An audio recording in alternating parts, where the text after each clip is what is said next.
Hello, beautiful morning to you and welcome to the Breakfast News. I am David Okwasele. The headlines this morning: as Anambra Police Command launches Operation Puff Adder, state government restates commitment to flushing out criminals from the state. Okija community sets up Code of Conduct Committee to regulate masquerades. Police to set up National Crime Analysis Center as Israel lifts ban on Palestinian fishing boats in Gaza Strips. We begin from Onitsha, where Anambra State government says our resolve to flush out criminals from the state has not waned. Governor Willie Obiano reiterated the resolve at the flag-off of Operation Puff Adder by the State Police Command in Onitsha. Ekwiyajide was there for the ABS and now reports. Puff Adder, which simply means the intensification of police operations in and around the state with the sole aim of smoking out and getting rid of miscreants, was initially flagged off by the Inspector General of Police, Mohammed Adamu, in Kaduna in February this year.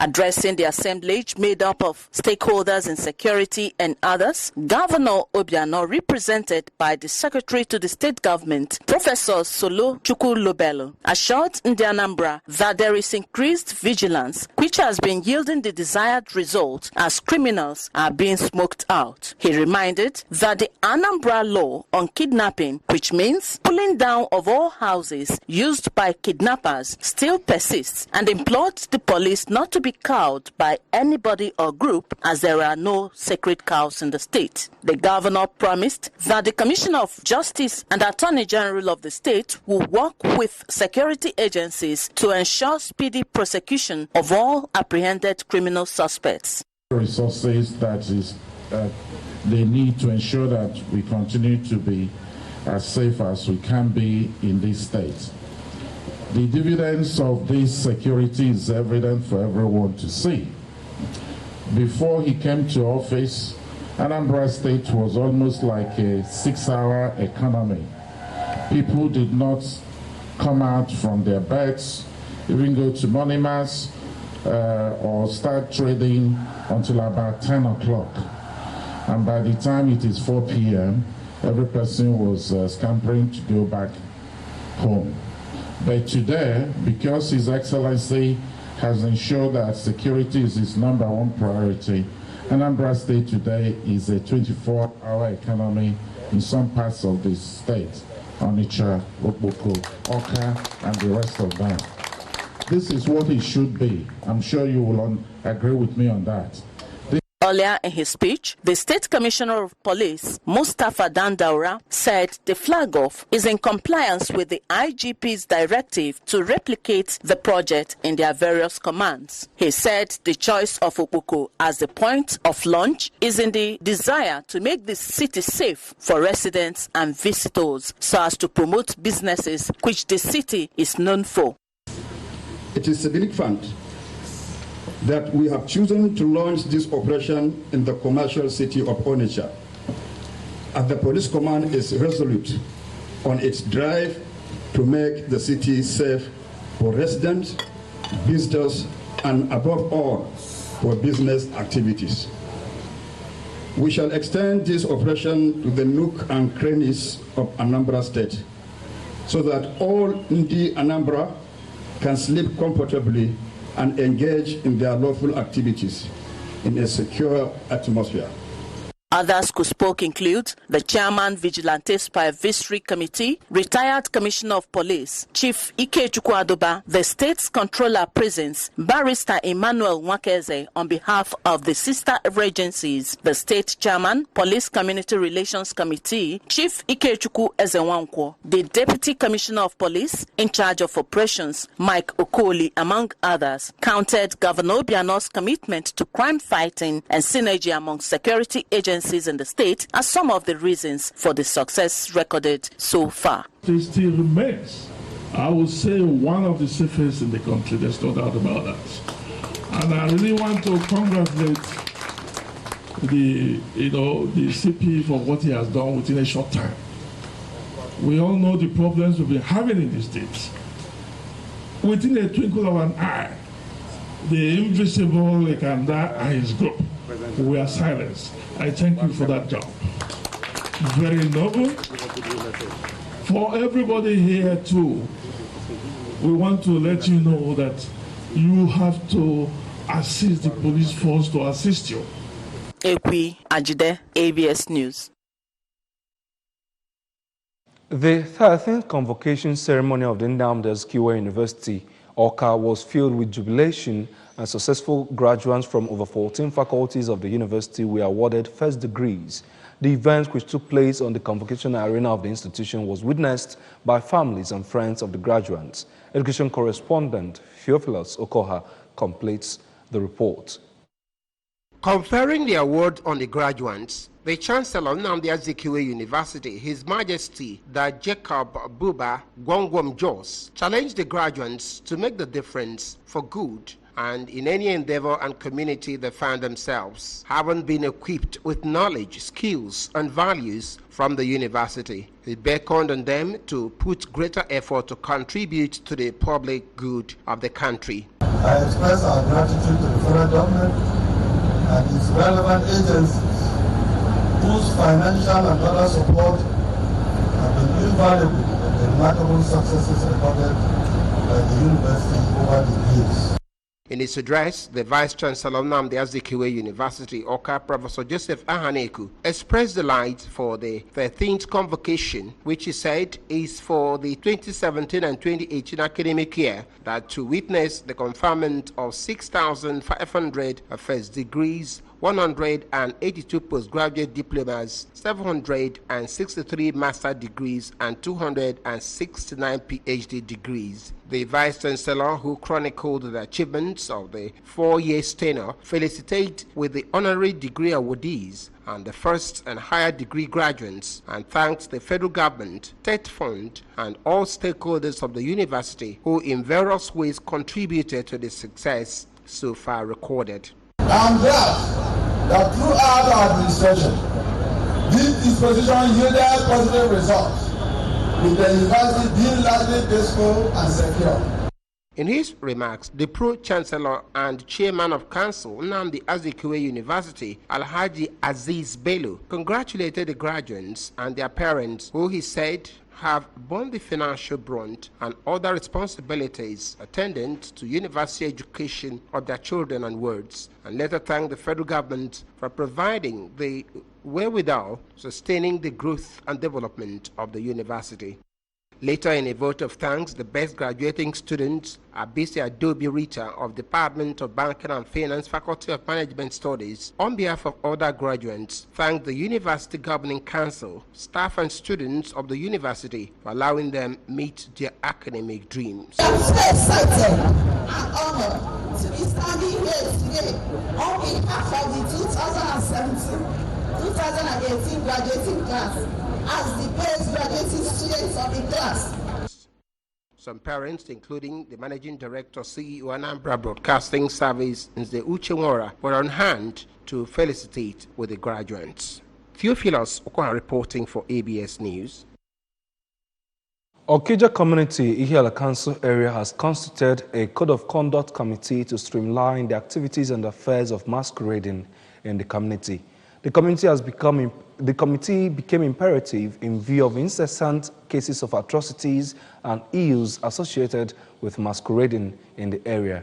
Staff reporter Odinaka Wallace filed a report taken from here. Masquerading in Okija community is an age-long culture and tradition meant for entertainment, recreation, leisure, and community policing. According to stakeholders, the activities in recent times have constituted a menace and breached existing peace in the community, as the ills associated with masquerading has brought negative tendencies, youth restiveness, violence, portraying the image of the area in the bad light, hence the need to checkmate and curtail their excesses. Briefing newsmen on the issue, the traditional traditional ruler of the community, Igwen Nemeko Okezie, highlighted that the committee will review the affairs and operations of masquerades as it affects the welfare of the area. Igwe Okezie disclosed that it has become imperative to review and sanitize their affairs to align with the dynamic society. Wembu on a road dika police. Onye mere ihe ọjọọ n'obodo. Ọ na-ekuni nwaka na-esozi mmọnwụ ahụ. Ụfọdụ n'ime hazi abịazi bịa bụrụ ndị court. Ọnwụ na-agazi ụmụaka aha na-akpazi mkpamkpa. Onwe ya ka anyị nechara anya wee sị na ọ ihe eme. Earlier, the chairman of the committee, Chief Sylvester Obiako, suggested that adherence to the code of conduct will preserve the sanctity of the tradition, as the committee will come up with workable rules to address the challenges and then regulate and eliminate the ills associated with masquerading. Contributing, the Palace Secretary and Secretary of the committee, Professor Sylvester Mado, recalled that the ugly development will strengthen and reflect the good intentions meant for the culture of the community. Ihe entertainment ka ọ bụ ihe na-emezi ofu a wee na-egosi na ọ bụzi ntụ ọ dị mgbe a ka ọ dị kịta. The second session of the 5th Synod of the Anglican Diocese of Agwata has ended at St. James Parish, Oga, with a call on the federal government to beef up security across the country to ensure the safety of Nigerians wherever they reside. In a 14-point communique issued at the end of the synod, it decried the spate of insecurity in the country and called on the government to map out measures that will guarantee the safety of lives and property of the citizenry. The synod, which observed with dismay the continuous destruction of farmlands and senseless killings of innocent citizens by herdsmen in some parts of the country, called for a ban on the use of weapons by the herdsmen all over the country. It called for the respect of the federal character principle in appointments at the national level to ensure that the 6 geopolitical zones are carried along in the nation's governance. It urged Nigerians to take full ownership of the nation's electoral process by taking active part during elections, especially in voting processes, and congratulated all those that were victorious during the last general elections, reminding politicians of the need to always keep to their campaign promises. The communique, which was jointly signed by the President of the Synod, Bishop Samuel Ezofo, Diocesan Chancellor Justice Peter Obiora, and Clerical Senior Secretary Reverend Canon Decent Sichine, called on Christians to acknowledge, pursue, and receive the only true power and wisdom, which is Jesus Christ, and make him the Lord and personal Savior. 100 widows in the state have been empowered by the Women Advancement for Economic and Leadership Empowerment, while the empowerment, which was held in Oka, was a revolving loan of 20,000 naira each for micro business so as to be gainfully employed and self-dependent. Amaka Chibuzo filed a report taken from our studio. Speaking during the event, the founder of the group, Dr. Otumba Basirat, said they are a non-governmental organization set up to bring women together, to empower them economically, encourage and bring out the potential in them in achieving their God-given talent, aim, and be at the front burner of events. Represented by the national coordinator, Mrs. Ruth Abo, he stated that as they are empowering Anambra women, such is going on across 12 states in the country as they are marking their 15 years anniversary, advising the widows that widowhood is not a trademark, rather a circumstance. Therefore, they should be focused, dedicated, and determined so as to be a voice or authority in their place of business. The idea is to bring women on board on a platform, empower them economically and politically by way of encouragement, by way of resources. In an address of welcome, the state coordinator, Princess Ngozi Ekweme, maintained that the essence of the inauguration was to reawaken in women the beautiful values of identity and cultural belonging, to strengthen the sense of Africanism in them, and to build a generation of women who will be proactive in the growth and development of cultural values and tenets, especially with regards to the plight of women. Anambra, ndị be anyị Anambra, ndị nna anyị, ndị nna anyị, ndị di anyị, ndị ụmụ nwunye di anyị, ndị ụmụ anyị, nyelu na anyị aka, ka anyị nyelu ndị ogbenye aka, ka anyị nyelu ụmụ nwaanyị aka, ndị widow, ma ndị abụghị widow mana onwe ha ka ọ ha. In their good messages, a professor of English at Chukwuemeka Odumegwu Ojukwu University, Professor Ngozi Chumaude and Barrister Ndidi Akpati, encouraged the widows not to see their situation as worse, rather strive hard, embrace God, and train their girl child so as not to witness such situations in life. While thanking their benefactors, two of the beneficiaries, Mrs. Ngozi Enechukwu and Evelyn Mbemena, on behalf of others, assure that they will make utmost use of the money and return it as and when due. Ekene Chineke onye mee ka ụbọchị taa dị etu a ọtago maka na asị na ihe Chineke amara aghara eme. Ana m ekene Chukwu onye bụ onye mee ka ha cheta anyị na-ayọkwa Chukwu ka onye anyị amala iji wee kwuchi anya bụ ụgwọ na ọ dịrị izi. Cutting of anniversary cake, presentations, and other side attractions also featured at the event. The Acting Inspector General of Police, Mr. Mohammed Adamu, has disclosed that the police will set up a National Crime Analysis Center. He explained that the center will be engaged in the collation, analysis, and dissemination of criminal intelligence to support the operations of police personnel. The police boss noted that this was in addition to plans by the force to fully resuscitate, reorganize, and expand the operations of Safer Highway Patrol Scheme. According to him, this is with intent to enhance visibility policing within public space and particularly at vulnerable areas across the country. The IGP said they were also exploring the concept of Safer City, where CCTV technology will be optimally adopted to support the operations. He stressed that the meeting became necessary because of the need to address concerns on the rising rate of armed robberies, kidnappings, banditry, and other crimes. The Nigerian Communications Commission says it will soon begin auditing the process of subscriber identification model registration adopted by mobile telecommunications operators, including MTN, Nigeria Communications Limited, Globacom, Airtel, Nine Mobile, and Entel. A statement issued by the Telecommunications Regulatory Body in Abuja said the exercise was to provide further assurance on the integrity of each SIM registration database, adding that it will be carried out across mobile network operator platforms. It added that the audit was without prejudice to the ongoing back-end verification and scrubbing of SIM registration data already submitted to the Commission by MNOs such as MTN, Glo, Airtel, Nine Mobile, and Entel. The statement quoted the Executive Vice Chairman of the Commission, Professor Omar Dambata, to have noted that the verification exercise was a continuation of the NCC's consistent regulatory interventions to ensure a clean and credible SIM registration database. Israel has lifted a ban on Palestinian fishing boats operating off the Gaza Strip, ending a measure imposed during a deadly flare-up of violence earlier this month.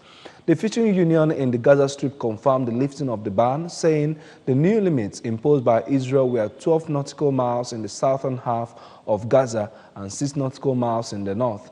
Zakaria Bakar, an official with the fishing union, said a number of boats began fishing yesterday, the first in the Islamic holy month of Ramadan. The measure is seen as a first step in implementing a fragile truce meant to avert a new conflict between Israel and Palestinian armed factions. 4 Israelis and 25 Palestinians, including 2 pregnant women and 3 children, were killed in the 2-day flare-up as Israeli air raids pounded the besieged enclave and rockets were fired from Gaza. Kogat closed the fishing zone and border crossings for both people and goods between Israel and Gaza in response to rocket fire. And on sports this morning, UEFA President Alexander Seferin hailed the glorious unpredictability of the sports after both Liverpool and Tottenham Hotspur overcame 3-goal deficits to qualify for the Champions League final this week.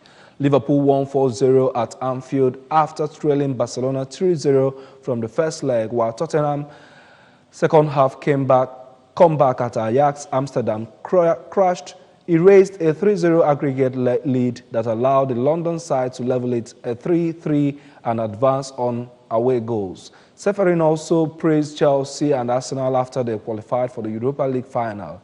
For the first time, 4 clubs from the same country will feature in the finals of Europe's 2 club competitions. The Europa League final in Baku is on May 29, while the Champions League final will be held in Madrid's Wanda Metropolitano Stadium on June 1.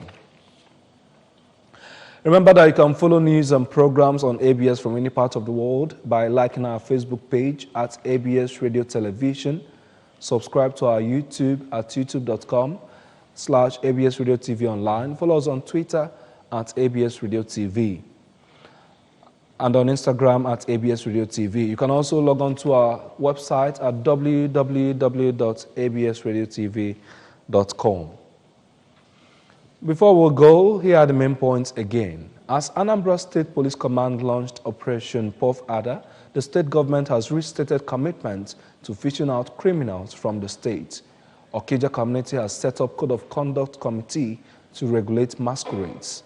Police is to set up National Crime Analysis Center, while Israel has lifted ban on Palestinian fishing boats in Gaza Strips.